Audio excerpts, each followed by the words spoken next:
Assalamualaikum warahmatullahi wabarakatuh. Salam, salam sejahtera untuk kita semua. Om Swastiastu, Namo Buddhaya, salam kebajikan. Apa kabar anak-anak hebat? Kita berjumpa kembali dengan channel Pak Guru. Pembelajaran kita hari ini khusus untuk murid-muridku yang hebat di seluruh Indonesia. Materi pembelajaran kita hari ini adalah menelaah kebahasaan surat dinas.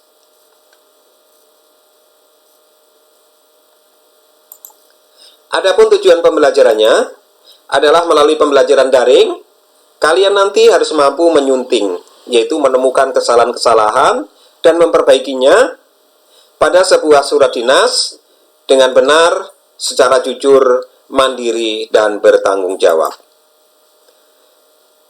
Mari kita telah satu persatu yang dimulai dari kepala surat hingga bagian terakhirnya nanti. Di bagian kepala surat biasanya terdapat seperti ini. Apakah kekeliruan yang biasa terjadi pada penulisan kepala surat?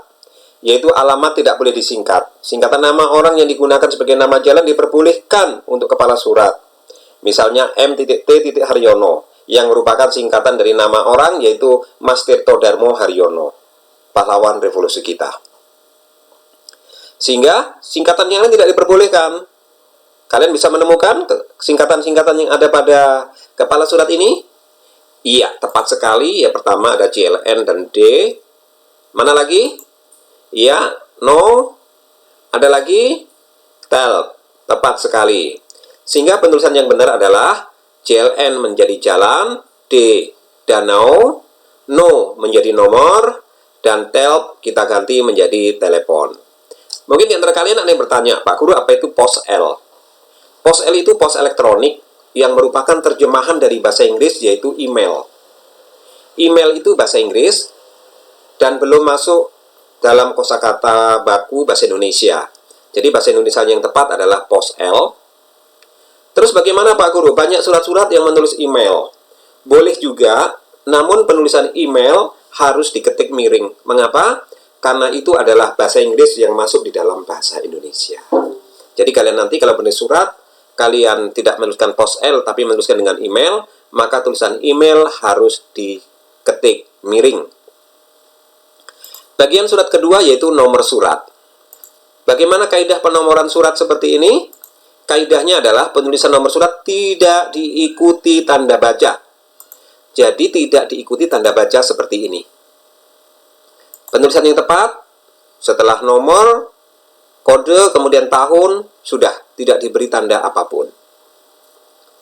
Bagian ketiga adalah tanggal surat. Macam-macam tanggal surat yang biasanya kita tulis. Ada yang 4 Feb, ada 04 tanda hubung 02, kemudian ada juga cuma 4 tanda hubung 2, ada juga yang disingkat seperti ini tanda singkat atau apostrof. Ada yang tulis dengan nama kotanya, Jayapura, 4 Februari 2021. Ada juga yang tulis lengkap, tanggal 4 bulan Februari tahun 2021. Kaidahnya, penggunaan tanda titik pada akhir penanggalan, pemakaian singkatan, penggunaan angka untuk bulan, dan penggunaan nama kota tidak diperkenankan. Jadi penulisan tepat hanya 4 Februari 2021. Tanda titik seperti ini tidak dibenarkan. Kemudian pemakaian singkatan, ini Feb, ini singkatan. Kemudian pemakaian angka untuk bulan Februari ditulis 02 atau 2, atau singkatan ini tadi apostrof, tidak dibenarkan. Nama kota juga tidak diperkenankan. Mengapa? Karena pada surat dinas, nama kota sudah tercantum di dalam kepala surat. Selanjutnya, penulisan lampiran. Seperti ini yang biasa kita jumpai pada surat-surat dinas. Kaidahnya adalah tidak ditulis angka, tidak diakhiri titik. Kata lampiran yang disingkat memerlukan titik. Jika tidak ada sesuatu yang disertakan, kata lampiran tidak perlu dicantumkan. Jadi yang dimaksud adalah ini tidak ditulis dalam bentuk angka. Berikutnya tidak diakhiri tanda titik. Kemudian kalau lampiran itu disingkat menjadi lam, ini harus diberi titik.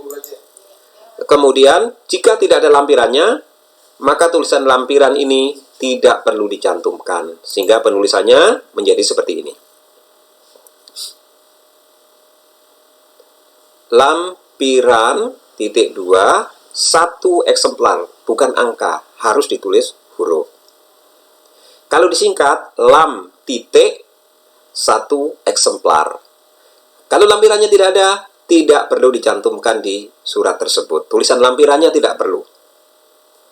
Selanjutnya, penulisan perihal surat. Ini 1, 2, 3 isinya sama, yaitu permohonan penceramah. Yang pertama diakhiri titik, yang kedua setiap kata ditulis huruf kapital, dan yang ketiga semuanya kapital. Keempat ditulis lengkap undangan dan isinya. Kaidah penulisannya, kata hal tidak perlu menggunakan titik, huruf kapital hanya untuk awal kalimat dan ditulis singkat. Sehingga kita bisa menemukan yang keliru, yaitu penggunaan titik, penggunaan huruf kapital di tengah, kemudian penulisan kapital semua, kemudian menulis secara lengkap ini. Ini tidak singkat. Sehingga perbaikannya, untuk nomor 1, 2, 3, hal permohonan penceramah. Kata kedua tidak menggunakan huruf kapital. Dan untuk contoh keempat, cukup singkat, yaitu undangan. Selanjutnya, penulisan alamat surat. Kepada yang terhormat Ibu Kepala SMP, yang terhormat Bapak Direktur Jenderal Pajak. Kaidahnya adalah, penulisan alamat surat tidak diawali dengan kata kepada, sebab kata itu memiliki fungsi sebagai penghubung intra kalimat yang menyatakan arah. Itu fungsi kata kepada.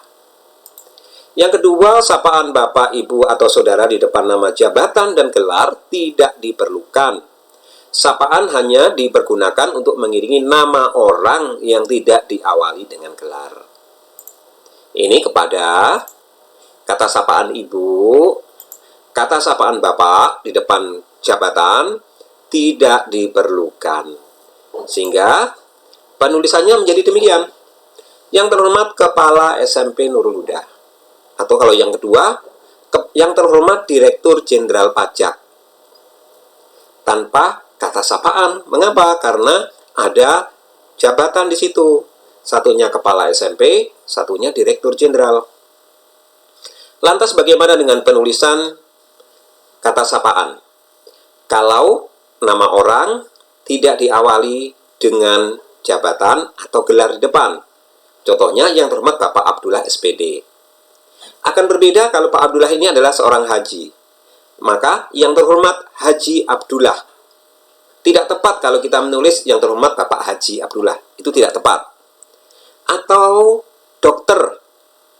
Yang terhormat Dokter Wati Surati. Ada nama dokter di depan, gelar dokter di depan, maka tidak perlu ditulis lagi sapaan. Yang terhormat Kapten Pire Tendean. Ya, kapten itu juga nama jabatan.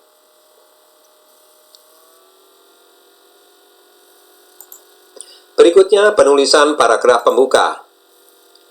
Biasanya kita menemukan merujuk perihal pada surat pokok di atas. Menjawab surat saudara nomor. Kalian nanti akan menjumpai banyak surat dinas seperti itu. Bagaimana seharusnya merujuk perihal pada pokok surat di atas? Itu sebaiknya menggunakan kalimat sesuai dengan surat saudara nomor. Tentang. Seperti itu penulisannya. Kemudian untuk memperbaiki kalimat menjawab surat saudara nomor, bisa menggunakan kata sehubungan dengan surat saudara nomor. Ya. Jadi seperti itu untuk paragraf pembuka. Selanjutnya adalah paragraf penutup. Atas perhatiannya diucapkan terima kasih. Kita menemukan banyak hal ini. Demikian atas bantuan saudara kami ucapkan terima kasih. Demikian harap maklum dan perhatian dan kerjasamanya diucapkan terima kasih. Ada juga yang harap maklum adanya. Pertama yang kurang tepat adalah katanya. Kita adalah orang pertama mengirim surat kepada orang kedua. Kamu, bapak, ibu, saudara, itu berarti orang kedua. Sementaranya adalah kata ganti orang ketiga, yaitu kata ganti dari dia. Apa iya kita kirim surat kepada orang kedua, kita mengucapkan terima kasih atas perhatiannya orang lain? tentu kurang tepat. Kemudian kata bantuan saudara, ini juga kurang etis. Harap maklum, ini sering kita gunakan kalau kita mengirim surat izin ke sekolah. Harap maklum adanya terima kasih, seperti itu ya, itu kurang tepat. Tepatnya bagaimana? Seperti ini. Atas perhatian saudara kami ucapkan terima kasih. Atau atas perhatian Bapak kami ucapkan terima kasih. Untuk bantuan, kita ganti kalimatnya yang lebih bagus, yaitu atas kesediaan saudara. Harap maklum atas perhatian dan kerjasama Bapak. Jadi kerjasamanya kita ganti atas perhatian dan kerjasama Bapak. Atau dengan kata lain, mudah-mudahan jawaban kami bermanfaat bagi saudara. Nah, kalau kita menulis surat izin kepada wali kelas, maka paragraf penutup menggunakan kalimat atas perhatian Bapak kami ucapkan terima kasih. Itu kalau wali kelasnya laki-laki. Kalau wali kelasnya perempuan, atas perhatian Ibu kami ucapkan terima kasih. Begitu ya cara menulis paragraf penutup. Terakhir yaitu penutup surat. Pada penutup surat biasa kita temui seperti ini. Nama orang dengan dalam kurung, ada A garis miring N, kemudian tulisan namanya dibuat kapital, kemudian ada juga garis bawah. Kaidah penulisan nama pejabat penandatangan surat ditulis dengan huruf kapital pada setiap awal kata, tanpa ada tanda lainnya, baik berupa garis bawah maupun tanda kurung. Jadi yang keliru adalah di sini penggunaan tanda kurung. Kemudian A garis miring N, ini kurang tepat. A garis miring N maksudnya adalah atas nama. Ya, penulisan singkatan ini kurang tepat. Kemudian penulisan nama menggunakan huruf kapital semua, ini juga belum tepat. Kemudian diberikan garis bawah. Yang tepatnya adalah seperti ini, Sasmita Wenda tanpa tanda kurung. A garis miring N diperbaiki menjadi A titik N titik. Kemudian nama Dian Putri Dewi yang huruf kapital semua diubah menjadi awal kata saja yang ada yang ditulis huruf kapital D, P, D. Kemudian untuk garis bawah dihilangkan. Demikian anak-anak hebat, mudah-mudahan pembelajaran singkat ini bermanfaat. Berikut kami tunjukkan gambar Danau Sentani Jayapura, Papua. Terima kasih. Terimalah moto Kota Jayapura.